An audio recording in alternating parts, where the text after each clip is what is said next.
There are places on Earth that feel ancient, not just old, not merely historical, but primordial, as though they were forged long before human memory began.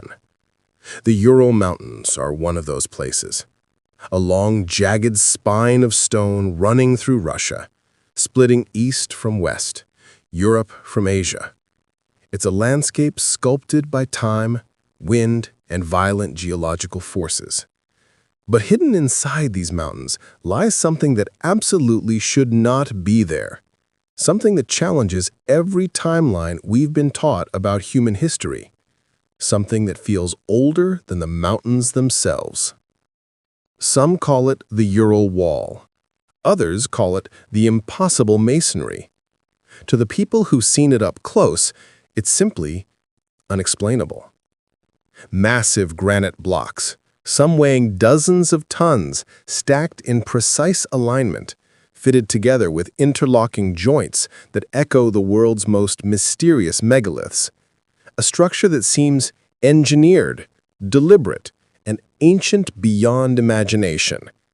Yet no civilization in that region, at least according to our textbooks, ever built anything like this. And so the question becomes unavoidable. Who built this, and when? To explore this mystery, we need to go back, far back, before recorded history, before the rise of the ancient world, before the first cities, before the first empires, before the first symbols etched on clay tablets. We need to go back to a time humans aren't even supposed to have existed in organized societies, a time when, by every official account, people were still nomadic, primitive, and scattered.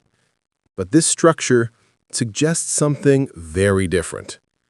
It suggests that someone, some group, some culture, maybe even some forgotten civilization, had the ability to work with stone on a massive scale, not merely stacking boulders into crude formations, but cutting, shaping, transporting, and assembling granite with precision.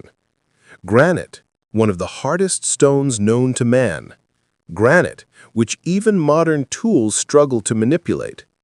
This is where the story begins, with a mystery in the mountains that refuses to be ignored. Long before the Ural Wall drew global attention, it was a whispered discovery among hikers, hunters, and explorers who roamed those remote ridges. They described a strange formation, vertical slabs lined up like a fortress stretching along a cliffside. At first, people assumed it was natural. After all, the Urals are ancient. Geological processes can create astonishing patterns. But the more photographs surfaced, the more impossible that explanation became. Nature doesn't carve perfect right angles. Nature doesn't smooth stone faces into geometric planes. Nature does not build walls. The controversy exploded after a group of explorers released drone footage showing the structure from above. Suddenly, the world could see it clearly. Massive blocks arranged in courses, step-like tiers that resembled cyclopean architecture. It looked like Sacsayhuaman in Peru. It looked like the polygonal walls of Italy. It looked like something designed. But it was in Russia, a place where no ancient culture is believed to have had advanced stoneworking knowledge. Archaeologists divided quickly. Some insisted it was geological. Others argued it was man-made.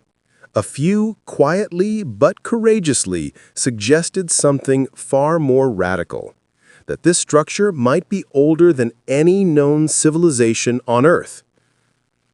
Every mystery needs a starting point, and the Ural Wall's story begins with its material, granite. Granite has a hardness level that makes it nearly impossible to shape with primitive tools. In fact, most ancient civilizations didn't work much with granite because it required techniques beyond their capabilities. Even the Egyptians, famous for their stonework, struggled with it.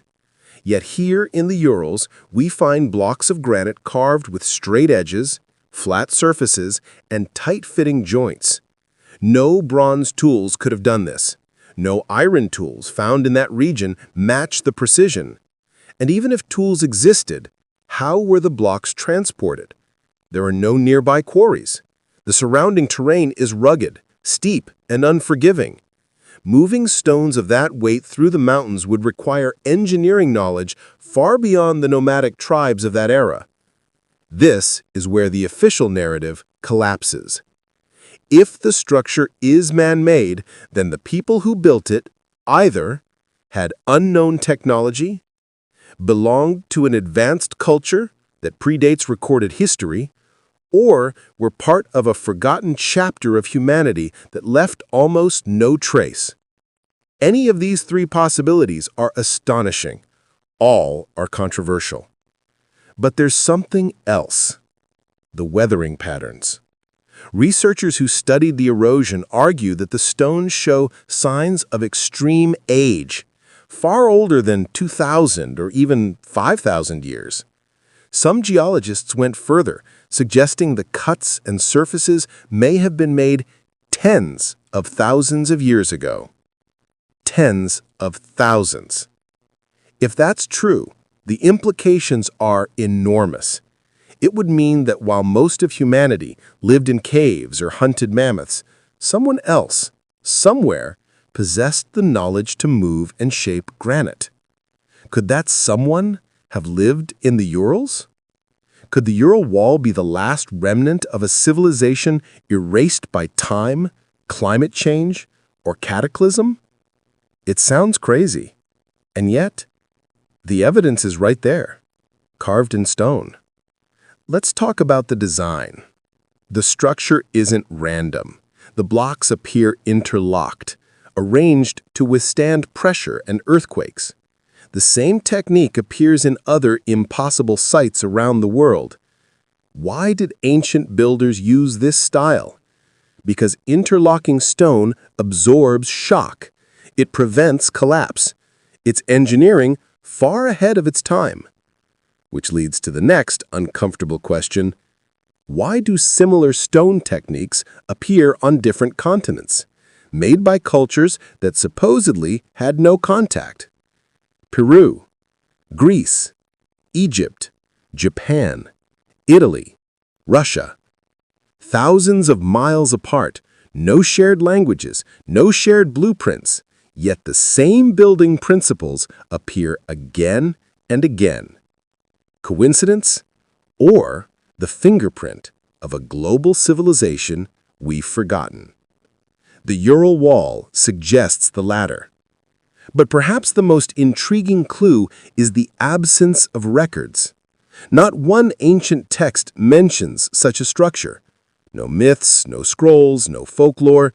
It's as though the people responsible for it vanished entirely, leaving no written legacy, no artifacts, no ruins except the stone itself.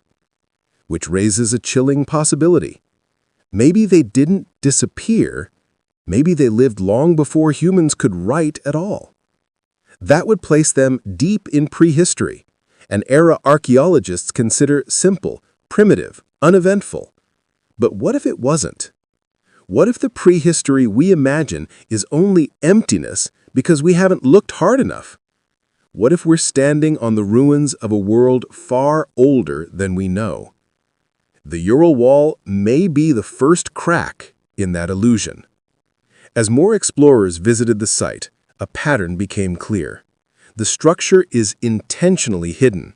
It sits in remote terrain, buried by soil, surrounded by dense forest, as though nature spent millennia slowly swallowing it. And when nature hides something that deeply, it usually means one thing: it's old. Very old. This is where the mystery stops being a simple archaeological question and becomes something much bigger. A question about human origins. Did we start from scratch, slowly climbing up from hunter-gatherers? Or did we inherit a world already touched by someone else? Someone with knowledge we lost? The Ural Wall forces us to confront that possibility. Because either our historical timeline is wrong, or the Urals hold the ruins of a civilization we've never met. When you stare at the Ural Wall long enough, a strange feeling creeps in, almost like standing at the edge of two different timelines, the one you learned in school and the one the stones are quietly whispering. The first tells you civilization began a few thousand years ago. The second suggests something far more ancient, something almost forgotten. In part 2, we go deeper, into theories, eyewitness accounts, unexplained engineering clues, and the possibility that this wall might be one fragment of a much larger lost world. The first major theory suggests that the Ural Wall is a remnant of an advanced Paleolithic society, a culture that lived during the Ice Age, long before any recognized civilization emerged. This idea sounds wild at first, but when you look at growing scientific evidence, it becomes less like fantasy and more like a very inconvenient truth. For decades, archaeologists insisted that humans during the Ice Age were primitive hunter-gatherers, with no permanent settlements, no architecture, and certainly no advanced tools. But discoveries in recent years have shattered that narrative. Sites like Göbekli Tepe in Turkey, dated to about 12,000 years ago, prove that ancient people built massive stone structures before farming even existed. The discovery stunned the scientific world because it meant advanced construction didn't start with civilization, it preceded it. And if it happened in Turkey, could it have happened in Russia as well? The Ural Mountains were a migration crossroads for ancient humans. If a highly skilled group passed through that region, or settled there, they might have left behind structures we've spent millennia misunderstanding. The Ural Wall might not be an anomaly. It might be a survivor. If that idea feels far-fetched, consider this. Genetic studies show that mysterious ancient populations, now extinct, once lived in Siberia and Eurasia. These cultures contributed DNA to Native Americans, Europeans, and even some Arctic groups. They had complex tools, hunting strategies, and possibly sophisticated knowledge lost over time. Could one of these long-extinct groups have been the builders? It's possible.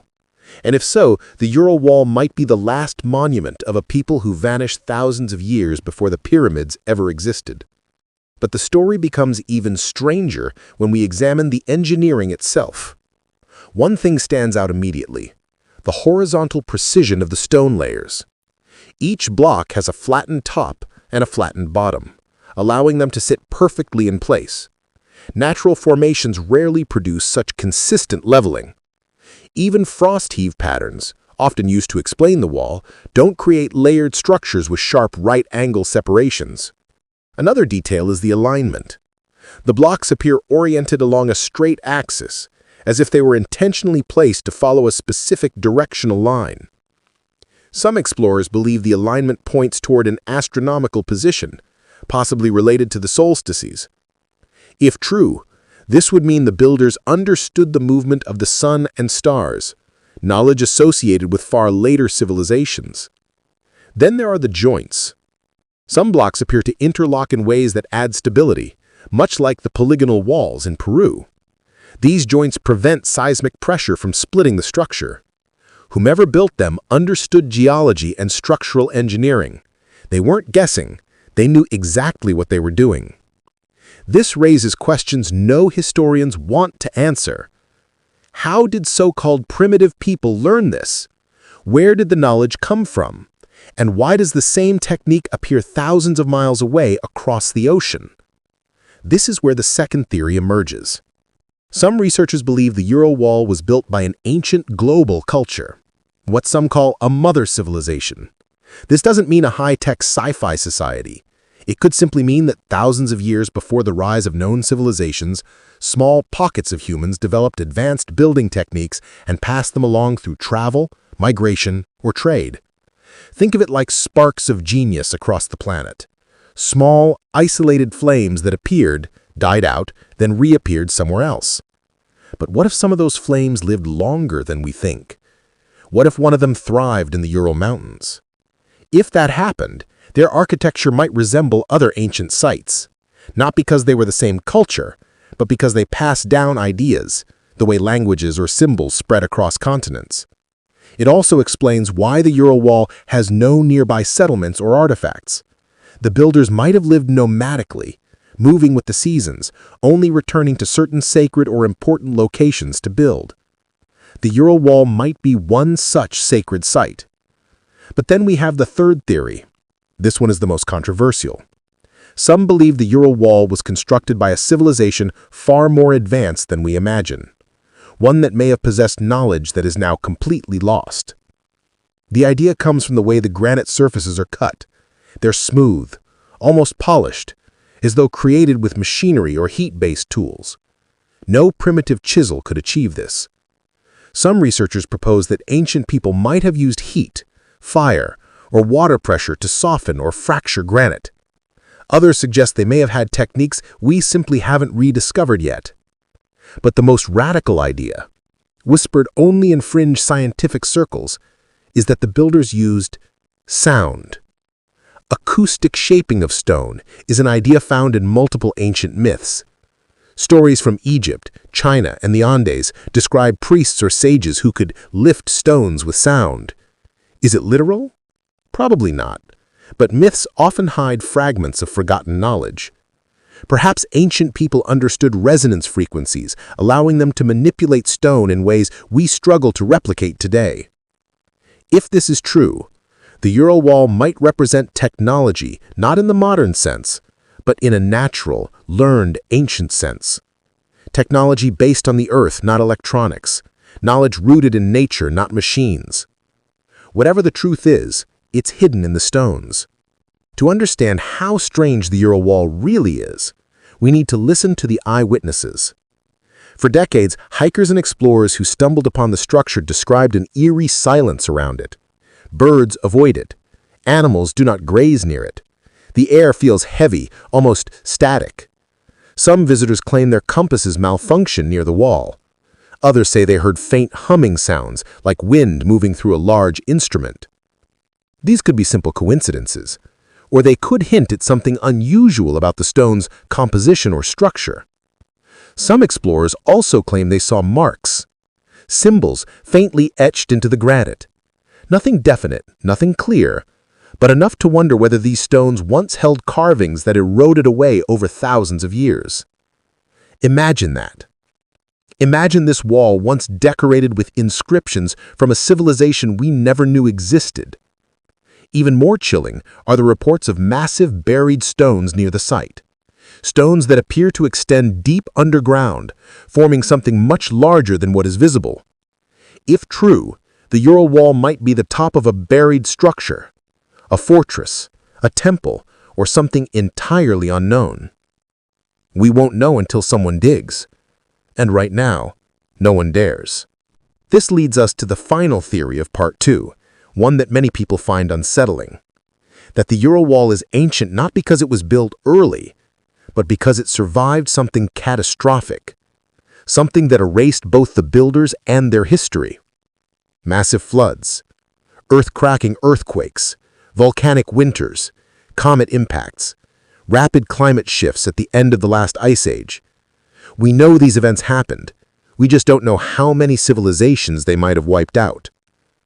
If the Ural Wall is as old as the erosion patterns suggest, it may have lived through all of it. Civilizations rise. Civilizations fall. Stone remains.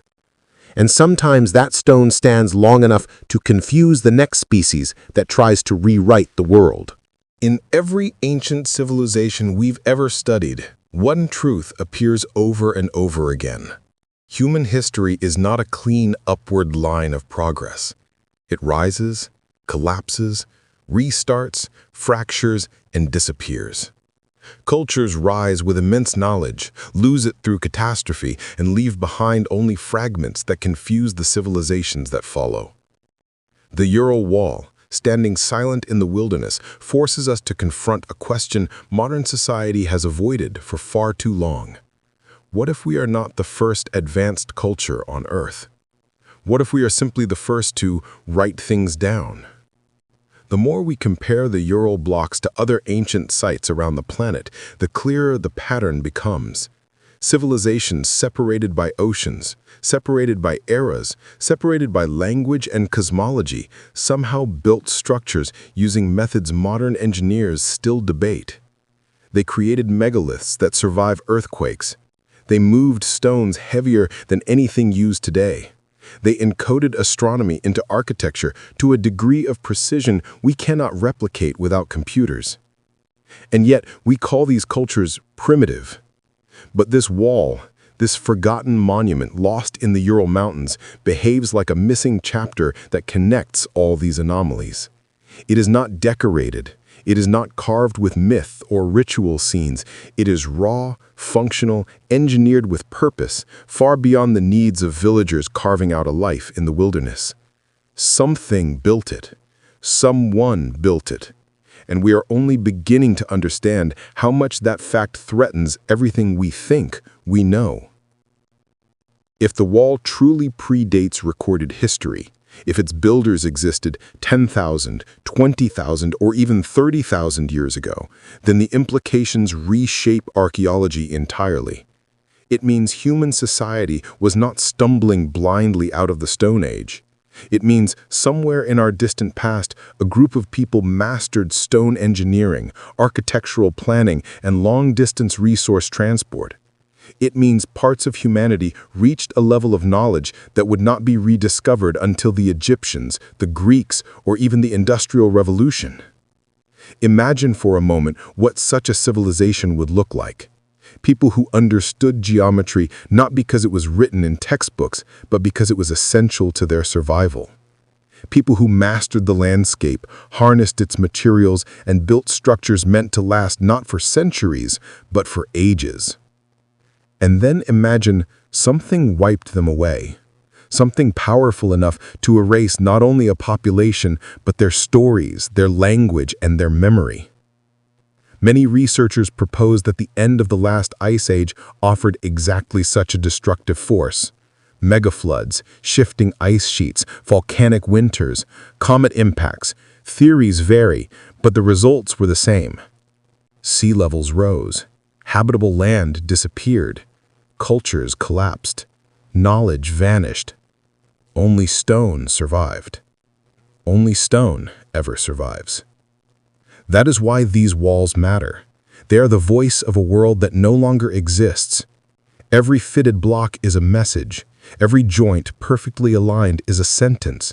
Every seam carved with impossible precision is a fragment of a story we have not yet learned to read. Even today, as scientists study the Ural structure, something unsettling emerges. The tool marks, if they even are tool marks, do not match any known chisels, hammers, or cutting methods from the region's documented history. Some surfaces appear melted, others appear shaped by high pressure, and some stones have edges so sharp they seem machined. These details do not belong to medieval peasants or 18th century stonemasons. They belong to a mystery deeper than any conventional timeline can comfortably accept. Perhaps that is why the site remains mostly unpublicized. A discovery like this doesn't just require rewriting textbooks, it requires rewriting identity.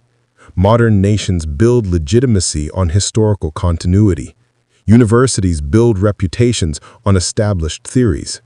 Museums build narratives that reinforce a linear progression of human development. A structure like the Ural Wall threatens the foundations of all of that, not because it is dramatic or supernatural, but because it is inconvenient. But ignoring it won't make it disappear. The forest grows thicker each year. Moss creeps over the blocks. Frost widens the joints. Nature slowly reclaims what humanity refuses to claim. And yet, underneath the roots and soil, the stones remain. They have already survived thousands of winters. They will survive thousands more. They do not care about politics or academic rivalry. They do not care what date we assign them. They simply are.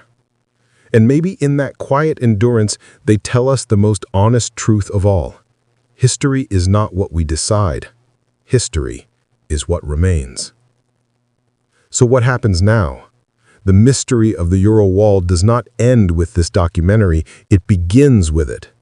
The next steps require explorers willing to challenge orthodox narratives, scientists willing to question comfortable theories, historians willing to accept that humans may have risen and fallen more times than we can count. and ordinary people willing to look at ancient stone and ask, "Who were you?" Because that question, simple, haunting, and profoundly human, might be the key to remembering the civilizations our world has forgotten. As we reach the end of this journey, stand for a moment in the silence of the Ural Mountains. Feel the cold wind sweeping through the pine trees. Hear the echo of time pressing down on the ancient blocks, and realize that you are standing in front of something built by hands long vanished, minds long erased, and a culture whose name we may never know. Yet their work remains. Their message remains. The wall still stands. And until we uncover the truth, it will continue to challenge everything we think we understand about our past. So if this mystery fascinates you, if it sparks something inside you, a curiosity, a disbelief, a sense of wonder, then don't let it fade. Keep asking questions. Keep digging into the unknown. Because the moment we stop exploring is the moment we lose touch with the ancient legacy that shaped our world. And perhaps, one day when enough voices demand answers, the Ural Wall will finally reveal its secrets.